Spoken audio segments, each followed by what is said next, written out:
Several local media reports in Nigeria are claiming that all the 317 schoolgirls who were kidnapped during a night raid have now been released. The same claim has been made by Nigeria's opposition party, the People's Democratic Party. According to these reports, the girls are currently in the palace of the Emir of Anka, from where they would be transported to Gusau, the state capital.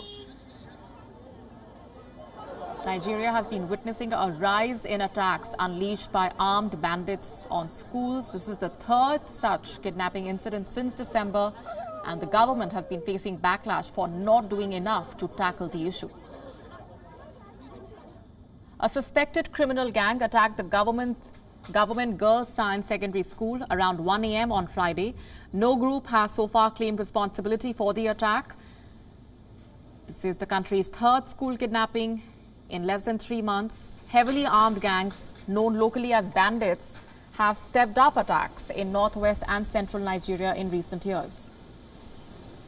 President Buhari has condemned the kidnapping and labelled it inhumane and totally unacceptable. He has said that his administration would not succumb to blackmail by bandits who target innocent school students in expectation of ransom.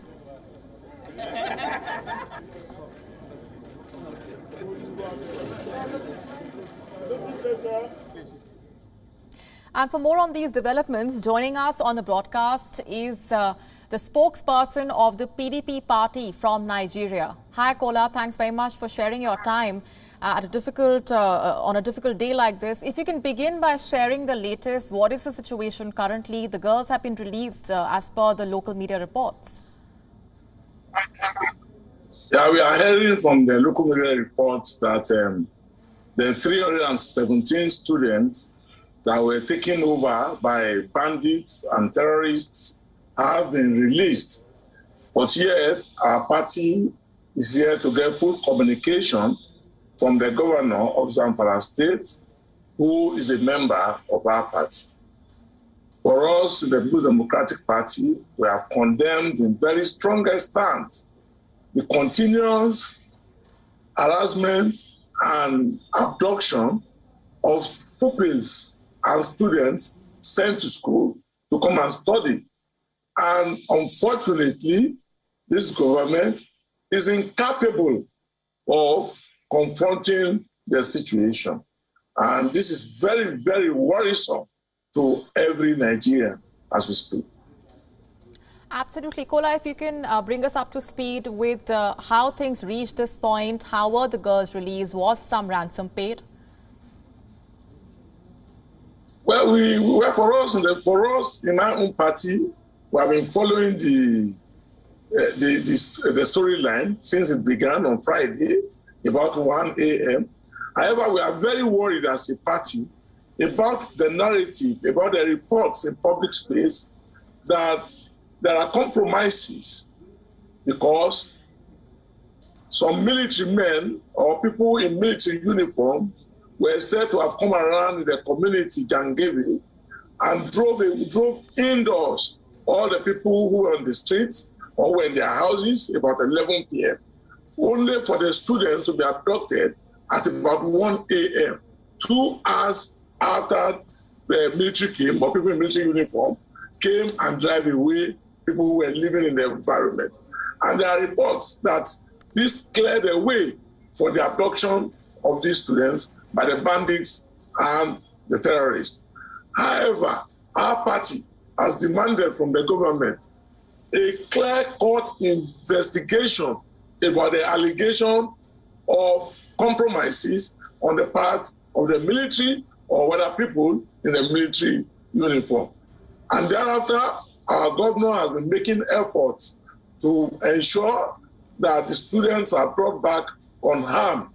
And for us in the People's Democratic Party, we consider the continuous abduction of students from school, which has led to closure of many schools in the northwest, particularly and trending towards the north central, as unacceptable.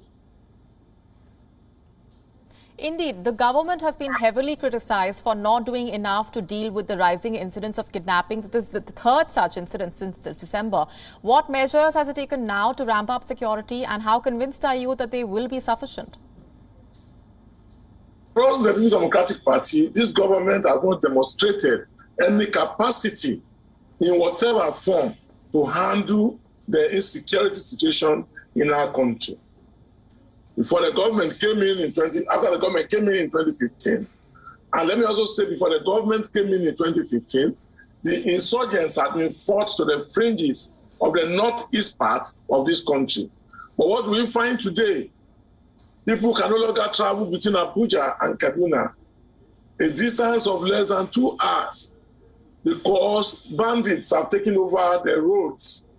Now, because Nigerians are no longer traveling on the road, bandits and soldiers are going into our homelands and taking people and abducting people directly from their homes. And this is really scary for the average Nigerian, particularly in the areas of the Northwest and in the North Central. For instance, in Niger State today, even as we speak today, we have reports of students being kidnapped, being taken away from their schools. And it looks like the government is helpless. And for us, the New Democratic Party, we have made several recommendations to the government, including inviting experts to come and see how they can rescue our nation from the situation in which we are in. But unfortunately, the government doesn't listen to the advice, provided it is coming from the opposition, and the government has not demonstrated any capacity in whatever form to rescue Nigerians from this sorry situation. Bondian, thanks very much for sharing those perspectives. We're leaving it there for the moment. WION now available in your country. Download the app now. Get all the news on the move.